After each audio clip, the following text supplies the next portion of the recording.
Hey guys, this episode's pretty great. It's straightforward. I do run into some problems on this one. Yeah, it's a good episode. So I hope you enjoy. Cheers. Cause I'm walking on such whoa. Guys, welcome back. All right, so what are we learning today? Let's take a look see. So yesterday was actually a really fruitful day. We got down and dirty. We got granular with it, which I enjoy. But we're just gonna keep trekking on this journey, guys. And thank you so much for tuning in. I hope this is helpful. I know it's something a bit rudimentary of just running through a tutorial with y'all, but I'm enjoying it. Like I know it's probably from a YouTube content creator standpoint, like probably not the best videos to make, but I love them. I literally look forward to these every day. These are kind of my go-tos. So I'm super excited. I hope that's okay with y'all. If I can share with y'all live, I hope that's okay. You know what I mean? To learn as I teach type thing. So or just learn in public, I suppose. But anyway, all right, let's dive in on today's deal. So we're learning comparison and operators. So let's do it. So we have comparison operators. When coding, it's necessary to be able to compare two values. Boolean logic is the name for these kinds of comparison operations that are always resulting in true or false. Okay, so we have all of our equals, less than equals, equal to, not equal to, all that fun stuff. Cool. Okay, so let's see. Complete the player one wins function. It should return true if player one's score is higher than player two. So what we could do is say return player one score higher than player two. And what this will do is say, as long as it's just higher, not equal, then this should return true if player one score is higher than player two, and it should return false if player two's score is higher than player two. So boom, we've done it. Woohoo. All right, so comparison operators or comparison operator evaluations. When comparison happens, the result of the comparison is just a Boolean value. It's either true or false. Sweet. Take the following example: is bigger 5 is bigger than 4. That's true. In both cases, we're creating a Boolean variable called is bigger with a value of true because 5 is greater than 4. We both know that. Duh. Of course 5 is bigger than 4. Okay, so create the following variables. Use comparison operators to determine their Boolean values. The context of the parameter name should tell you how to make these comparisons. Return them in order. Okay, so we will return. We will have this. Is Bob Elon same height? We'll return this. Is Jill Sarah same height? And boom. And I think what we need to do is actually define these. So let's kind of set us up for success here, and we'll define them like this. I think is what they want us to do. And we can go ahead and kind of punch in our logic at this point. So is Bob Elon same height? So say is Bob Elon same height? Boom. Okay. And is Sarah Elon's? Guys, I hope you could see this. I'm going to zoom in a bit for y'all. But I hope this makes sense what I'm doing. I have these variables of is Bob Elon same height? That's just on the left side what I'm assigning it to. And on the right side, I'm actually doing the logic. Hey, are these guys the same height? Well, here you go. Let's see it. So is Sarah Elon same height? Okay, so we could actually pop down this Elon variable here. And we need that same logic. So I'll say, is Sarah equal to the same height as Elon? And then we'll assign that result to this variable here. So here's the logic going on again, and then here's the result. So last thing we need to do is Jill same height as Sarah. At least I hope this is the right understanding. Oh, it is. Sweet. So I did understand the assignment. Perfect. Cool. That's awesome. All right, so comparison practice. Complete the can withstand blow function. Okay, so it looks like, oh, I see. It looks like we're comparing if like a truck in this situation. Oh, never mind. Different logic, but it would still relatively work. If the truck size is bigger than your car, you cannot withstand the blow. So what we can do is return. It's going to be basically return hero armor greater than enemy damage. So if the hero armor is greater than the damage, it should be able to withstand the damage, right? So hero armor needs to be greater than the enemy damage. If oh, here we go. What did we get wrong? Maybe we got to have equal, greater than or equal to potentially. Let's see. Sweet. But so what it's saying is the hero armor needs to be as much as the enemy damage or greater in order to withstand the enemy damage. and then you could technically withstand the blow. So that kind of makes sense. Guys, I know I'm kind of flying through it in teaching, but there are I'm super curious how it's going to go when there's ones I just like don't understand. I'm just like, hold on. You guys will see. It'll be fun. So maybe this will be one of them. If statements.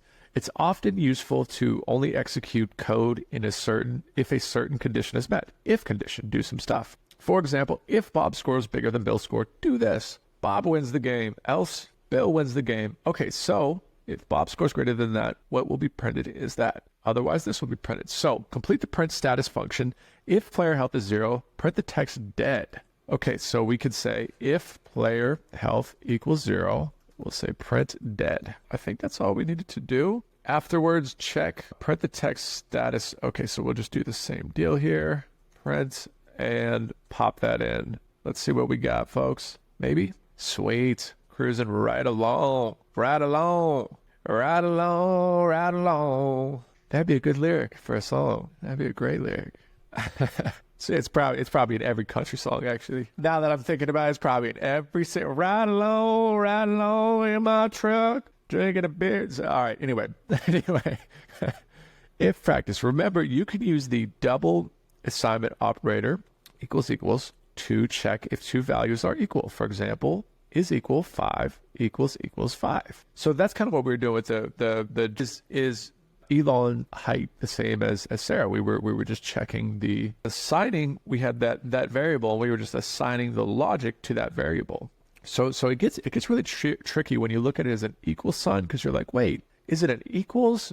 But you can't think of it as an equals. You got to say, I'm actually assigning what this thing is to this. So you can assign logic, you can assign string values, booleans, all that fun stuff. Okay, so let's see. Complete the check swords for army function. If the number of swords and the number of soldiers match, return the string boom. Okay, so what we can do is return, well, hold on. Let's say is same. Let's just kind of do what they're hinting at us to do. So we can assign the logic to is same number here. If that's the same, that returns a true value. So complete the check for if the number of swords, turn the string correct amount. Okay, so what we can do is return boom if same number, right? How do you do else in? Sorry guys, I'm learning Python right alongside of y'all. Right alongside. Let's see. Is that how you do an else statement? So if same number, we could also just append here. This bit can go like that if we wanted, but in sake of what they're trying to teach us here, let's do it like this, where we can build a value of what we want. So we can label this whatever we want, kind of this variable, and then we're assigning that variable to the logical result of this. If these two things are equal, we know that this is true. That is same number is actually a true statement. We can now forget that logic bit was used, and now we have this new bit of data is same number. Now we're gonna run with it. So let's see if it works. Let's see. Sweet, cool. And I think there's ternaries that we could probably it'll probably teach us ternaries here in a moment. Let's see. But we could definitely distill this down to cleaner code for sure. If else, an if statement can be followed by 0 or more elif statements, which can be followed by 0 or 1 else statement. So an else statement is the last statement we can do. First, the if statement is evaluated. If it is true, then the if statement's body is executed. Boom, boom, boom. So just if that's true, do this. Else, if that one's true, do this. Else, if this one's true, do this. Else, do this. If none of those things are true, default to this, basically. Okay, so complete the assignment. The player status function. If the player's health is less than or equal to, okay, so we'll say if health is less than or equal to 0, do this. Print dead. And this is where we can do elif statements. So we'll say else if health equals, is less than or equal to 5, a return injured. Did it say return the string? Oh, we need to return the string dead. Print. Return the string dead. Sweet. And then I think else return healthy. Okay, cool. Easy peasy. Easy peasy. If else practice. Here are some of the basic rules with if else blocks. You can't have an elif or an else without an if. You can have an else without an elif. Remember though, you can't have an elif without an else. So you could do if else, you could do if elif else, But you always need if, and then the next priority is you need an else, and then you could put a million elif statements if you want, but you can't do if and then 50 elifs and no else. You got to always have an else if you're using elifs. You need an else if you use elifs. Remember to check if two values are the same. So boom, here are same. There is a bug in the function check high score. Add the condition. Let's find the bug. Well, right now we're not doing any logic. We're just saying if true.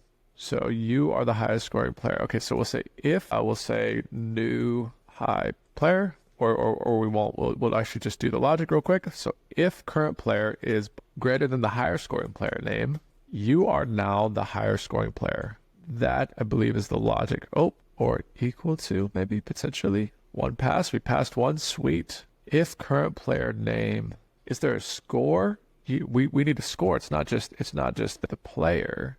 If current player name, from a technical standpoint, technically speaking, this is just the name, right? Like this is just the name of the object. We also need, so you'd have a name, right? Or you'd have current player name, Ryan, and then you'd have a score of like 100, right? So technically this would make up your player. And we would say player name to get the name, and then we'd say player score is greater than, the higher player score or something like that, right? So technically, I don't know what we're trying to do here, because if the current player name is just greater than the higher score, guys, we've been stumped. Let's see what we got here. Let's see what we got. There's a bug. Okay, so add the proper condition. Oh, we need to add something. Okay. If the names match, well, there you go. Sorry, guys, user error. It was my bad. It was my bad the whole time. It was my bad. It was my fault the whole time. User error. Okay, so if-else practice. Here are some basic rules with if-else blocks. You can't have an elif or an else statement without an if. Oh, I see. Complete the check high score function. If the player name matches the high score name, return the string. Okay, so if player name equals return high, elif, if it's the lower score, return the boom. Okay, so elif player name equals low scoring, right? Is that what they're asking? Something like this. Return low. Then we say else, return neither. Let's see where we're at. With things, right? Sweet. All right, guys, we're cruising. Almost level 12, folks. Come on now. I love this boot to dev, by the way. This is just perfect. I cannot wait to get to a little Docker, little Kubernetes with it. Be fun. Golang. Really excited for that part too. And Python. I've always wanted to deeply understand the granularities of Python. Just the simple building blocks. Like it's obviously a language that's here to stay. Definitely for the next 5 to 10 years, it will be very relevant with all the AI stuff. Certainly for the next 5. And I was supposed to learn it deeply in college, actually. And I'm kind of kicking myself retrospectively. I'm like, dang it, I wish I stuck with it much more than what I did. Because fast forward, it ends up being this huge AI tool. But anyway, okay, so Boolean logic. Boolean logic refers to logic dealing with Boolean true or false values. Dogs must have 4 legs and weigh less than 100 kilos. They must have, okay. Logical operators review, as we discussed, logical operators and an or can be used to perform Boolean logic. The AND operator returns true if both conditions are met. The OR operator returns true if one of the conditions are met. Okay, so let's go over how this works. Guys, this is a little bit confusing. So this would return false. This would return false. Or it would return true because it's an OR. Okay, sweet. So basically what it's saying is the AND operator, so if we say return true and true, this would all return true because these both statements on the AND are true, so true and true. But the OR operator, this would definitely return true. But if it was false here, this would still return true because one of these statements are true. But if we did false or false, it would return. So the differentiating factors, we need true and true for the AND statements. But if we did true and false, this would return false. So if I did true or false, I would return true because one of the conditions are met. And then If we did and, we need both conditions to be met, so that would return false. So I hope that logically made sense. That might sound a little bit more complicated than really what it is. Okay, so let's see what we need to do. We need a way for our game to track whether a character's attack hits or misses. Complete the does attack hit function. The function should return true if either of the following conditions are attack roll. So the attack roll is not a 1, so not 1, and the attack roll is greater than or equal to the armor class. Oh, okay, so I think or looks like we can pair all this logic up and say or attack roll equals 20. Let's see. Sweet. First take Drake. Okay, so let's break this down. So this is the first condition, right, that they're trying to meet. Let's kind of do this. So we'll say first condition. Boom. Let's delete all this, and we'll say second condition. Let's break it down. Let's break it down, folks. So the first condition is just this, that the attack roll does not equal 1, right? That's the first bit that they've asked. Hey, does this thing equal 1? Okay, if it equals 1, you already returned the wrong answer, right? The second condition associated to this is and the attack roll must be greater than or equal to the class. So both of these things have to be true for this first condition to be met. So we kind of have 3 conditions going on, right? We really have 2 conditions here that need to be true, and then we have a third condition that I've labeled second condition, and then basically we're returning. I forget if we did an or statement, but we said if the first condition is met or if the second condition is met, this should return true. So that's kind of how I'm breaking it down in my brain. And when I just single lined it obviously doesn't make it very legible. But we were on first take Drake. You know what I mean? We were moving, folks. Come on now. So I hope that makes sense. If the first condition is met or the second condition is met, return true. What is the value of result? Is tall and fat. So we have true and true, so that's true. Or is skinny and short. So false and false. I think actually return true in a weird. Let's send it true. Woo! I don't know if that's because false and false return true, or if because the first condition was met that returned true, and it just needed one condition to be met to return true. So let's actually see this. I'm just going to return false and false, and it actually. Did we just pass this joking around, seeing if this would work? So I just wanted to see if this returns true. Does false and false return true? Is it like it's double negative? You know what I mean? Like false and false. Both conditions are, okay, if one of conditions, what if both of the conditions are, the negation of false is true, right? So false and false is, false and false is false. Okay. So it was on the previous one, it was because the first condition was met. Okay. Guys, this is why I also have to learn in public, if you will. They say build in public. I think learning in public is super keen too, because it's like making me like really robustly with each little step, whether it's learning the binaries. Like I'm super excited when we get to Docker and Kubernetes, because I'm gonna have to be the same way where I'm gonna like need to learn the granularities and make sure I'm doing the thing the right way. So I love it. I love it.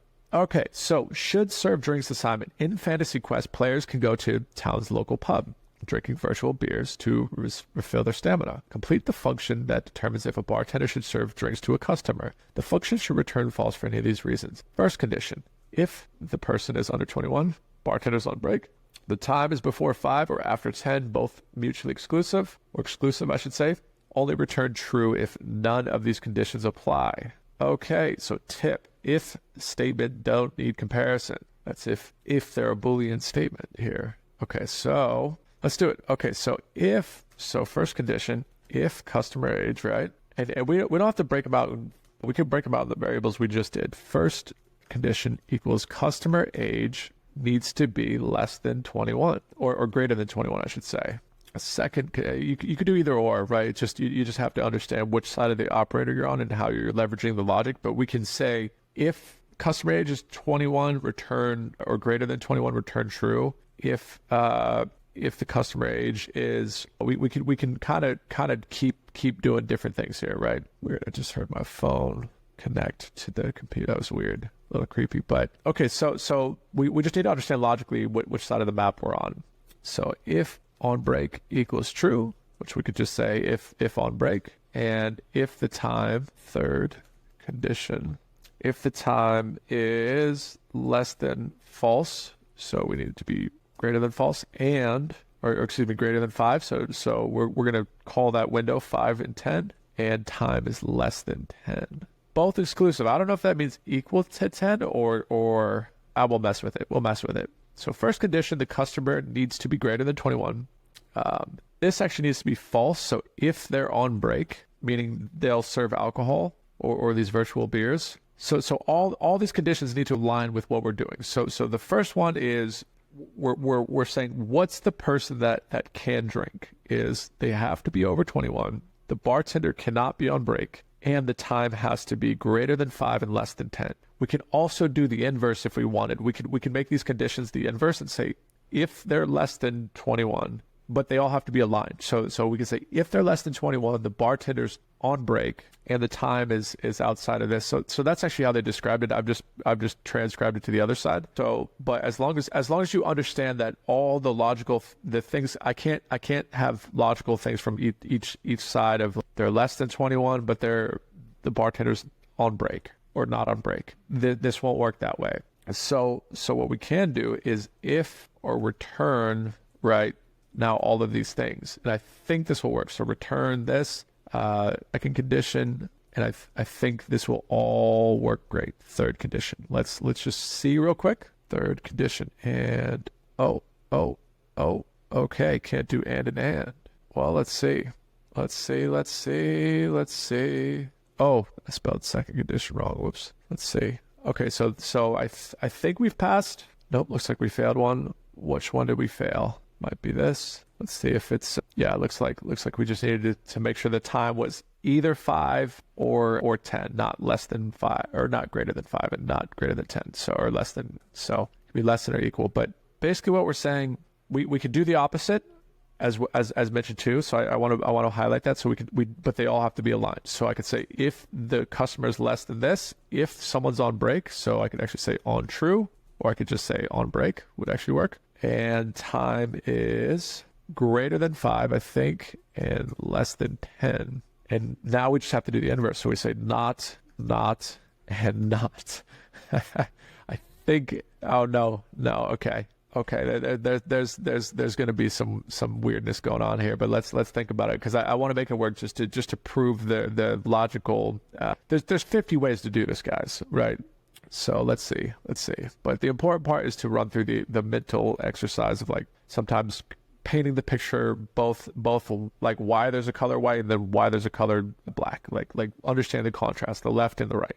Does that make sense? Like that's huge in software, or at least like programming as a nutshell is understanding why you do stuff and why you don't do stuff is really important. So I'm trying to do that here. So if first condition or second condition or third condition, let's see. Now how would I get this to work the way I'm thinking of it, right?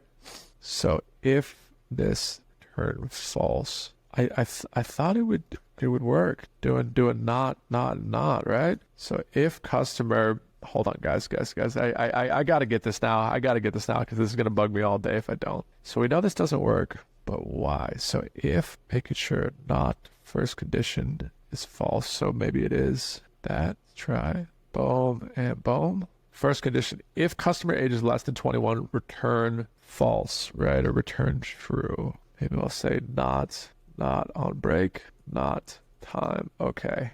Let's give this one a go, right? So I think this, I don't know, guys. I'm trying to feel like this is much simpler than I'm making it, but why is it not working? Okay. All right. We'll move on. But in my brain, it made sense to do the inverse as well as the reverse. It should, I don't know why it's not. So return customer age is not less than 21, right? So customer age is less than 21, return false, right? If they're on break, return false. If the time is less than 5 and time is greater than 5, return false. So doesn't work, right? So we can say doesn't work equals this, all these conditions. If any one of those returns false, so then we return not doesn't work, right? Wouldn't that kind of make sense? No, okay, guys. So I'm radically doing this wrong. But let's maybe try a different way, right? So if customer age is greater than or equal to 21, we could do return true, right? We could also do an elif if the condition is returned, or else if not on break, return true that this will work, right? Sorry guys, I like to tinker, mess around with stuff. So let's see. And then we could say elif time is greater than 5. We'll have to define that. Greater than or equal to 5 and less than or equal to 10, return true. Boom. Now let's try this one. Right? So we have all of our conditions being met in a different way, guys. We're breaking stuff. This is the type of stuff we need to do. I didn't follow my own advice. You always need a statement there, right? Or else statement.